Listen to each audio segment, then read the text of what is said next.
conversation is going to be a fun one. Get to talk about a lot of things, but the first thing I want to know from each of you guys, and let's start with you, DJ Heat. How did you get your start in DJing specifically? How you made your transition into sports and what your first sports gig was?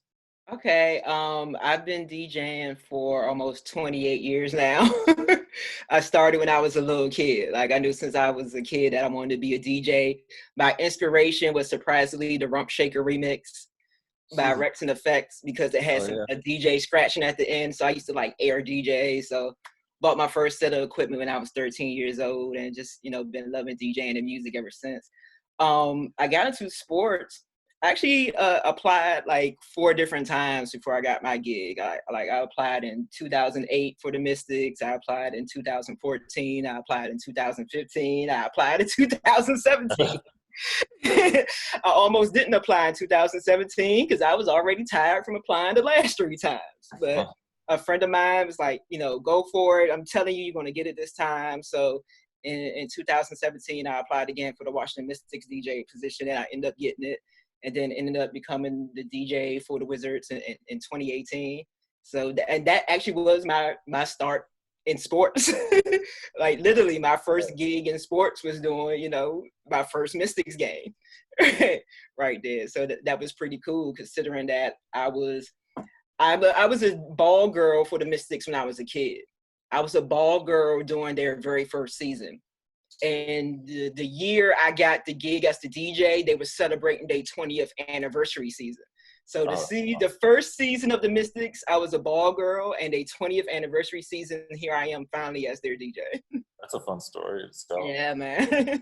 Mine was definitely later in life. I mean, music was always a huge part of my upbringing, but like just trying to figure out DJing was something that started honestly in college, and just being part of a bunch of committees, and next thing you know, we're throwing some dances. We're wondering who wants to do it. And it's like, I've always wanted to give this thing kind of a try, and it turned into like the whole me and my college buddy bringing his desktop computer, his tower, everything to a dance, and being like, all right, we're just going to double click all night long on the mouse, man. Like, that's how we're going to do this. And so it didn't have the story that a lot of turntablists and DJs on my team have, but it started late and just kind of turned into realizing how much of the emotion I could take for people by double clicking a mouse, and did a bunch of dances at that point, kind of throughout college. And then as soon as college ended, being a baseball player for 4 years during college, just realizing how much I wanted to mix kind of the two together.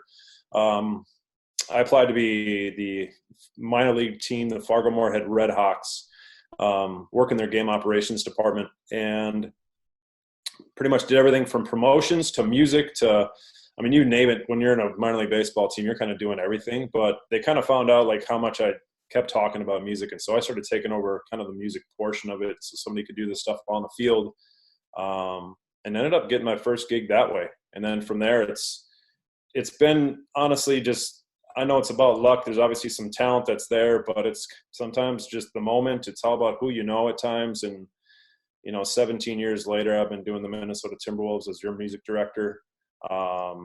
So that's just been an absolute blessing on my side. And, like I said, doing our Minnesota Twins would have been my 7th season as a music director for them. Still waiting for us to hopefully have a season this year. We'll see what happens. And we're involved with a lot of Minnesota sports teams. So the Minnesota United Soccer Club is our 2nd year with them, as I'm a co-director of music for them. So we have a fairly large team that kind of does a lot of the sports in Minnesota. But that was kind of my start. It was just kind of starting in college, and then next thing you know, finding my way to the NBA, and then it turns into college and other pro teams. Yeah. I mean, everybody's got their story, man. It's unique across the board. Ivy, what about you? So I started DJing when I was in college. However, I've been a lifelong music enthusiast in one way or another. Play various instruments.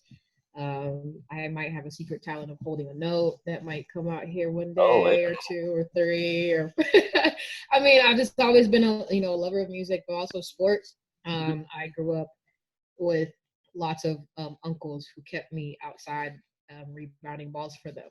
and specifically basketball. So it's kind of how I grew the love for the sport.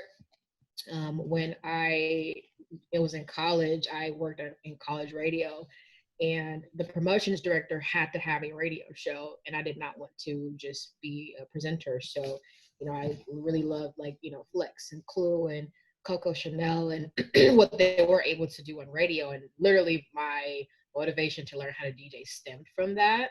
And it purely was one more instrument for me to learn. And it kind of just went to Marquette, obviously, big basketball school. I never really was involved in their program musically, but just shout out to the home team, the whole squad. So one of my frat brothers brought over some 12s, a mixer, and a speaker, told me to set it up, and that's what it was. And obviously, I love it. I love everything about it. In terms of sports, I too, ironically, was a Dallas Mavericks ball girl growing up for 6 years. So that's that end of it. But I'm just gonna say this: the ball girls, the ball boys, I know so many of them have gone on to do so many crazy things. Like those kids, there's something about you ball kids. Talent?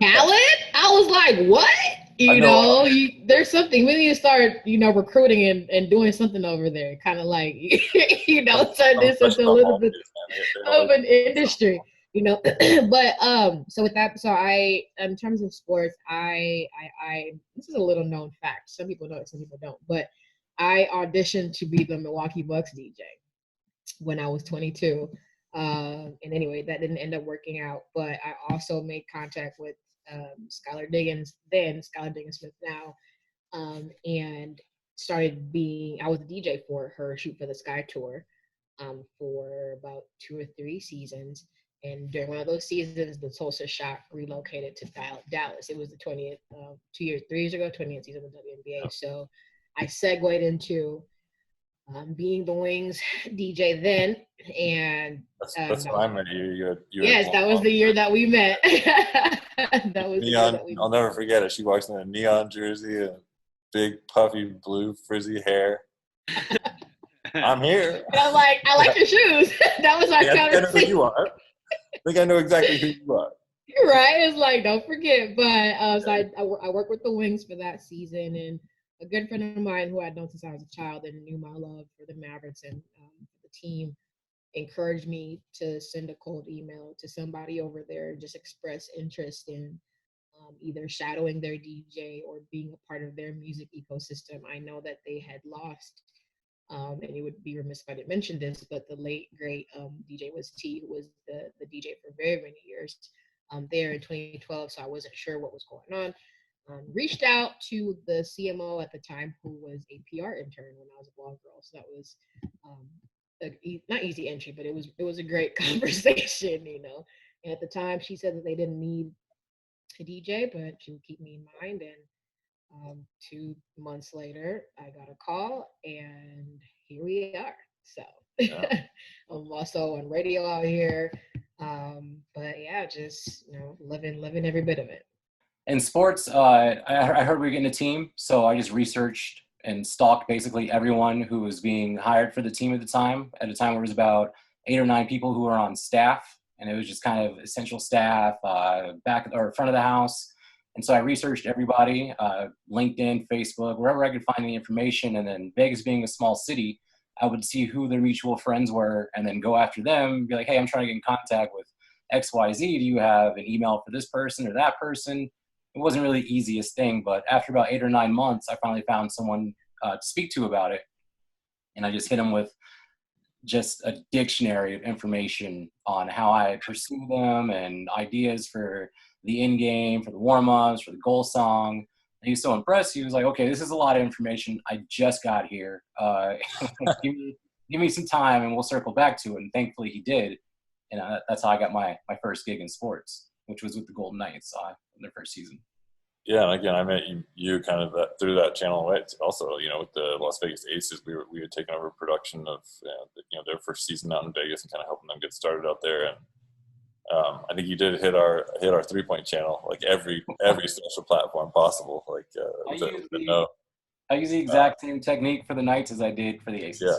Yeah, no, it worked out though, man. I mean, It definitely did. got you where we're at now, and we've had some good times as a result.